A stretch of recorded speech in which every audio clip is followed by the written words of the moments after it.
Jumat malam di akhir Oktober. Orang tuaku pergi ke pesta pernikahan di seberang kota dan takkan pulang sebelum tengah malam. Aku tak keberatan sendirian. Lingkungan kami cukup aman. Aku ada di kamar nonton YouTube saat ku dengar suara gaduh di luar. Awalnya ku coba abaikan, tapi suara wanita itu makin keras dan putus asa. Dia meneriakkan sesuatu yang tak jelas ku dengar. Aku bangun menuju jendela. Kamarku menghadap rumah keluarga Peterson di seberang jalan. Pasangan itu baru pindah mungkin 2 bulan lalu.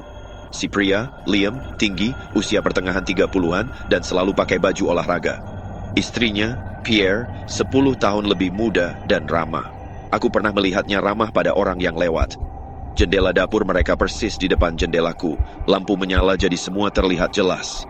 Liam meneriaki istrinya, menunjuk-nunjuk wajahnya dengan kasar. Pierre menangis dan perlahan mundur seolah dia sangat takut padanya. Harusnya ku tutup tirai dan kembali tidur, tapi aku tak bisa bergerak.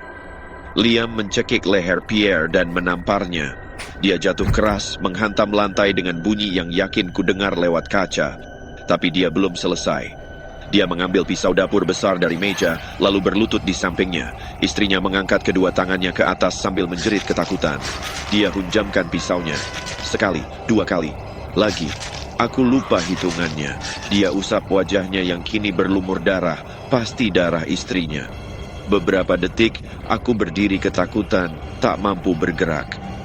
Tiba-tiba Liam menatap jendelaku. Aku membeku, jantungku berdegup kencang di telinga. Perlahan, Liam berjalan ke jendela, menyibak tirai, dan mendekat ke kaca. Kini, dia menatapku seolah menghafal wajahku.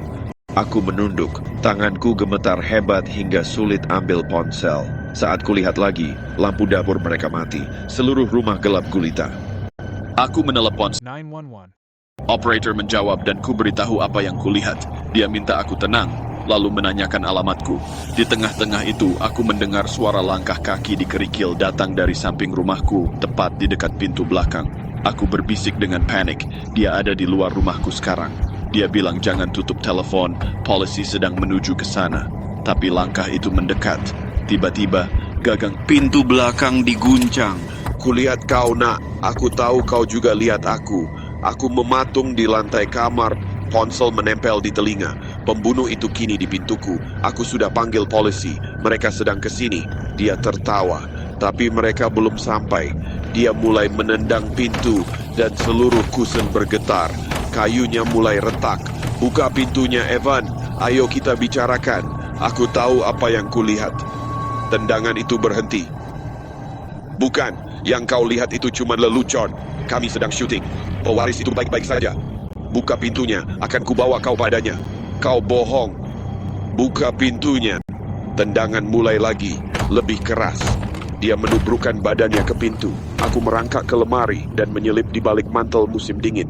Tendangan terus berlanjut. Lalu kaca pecah. Dia menghancurkan jendelanya.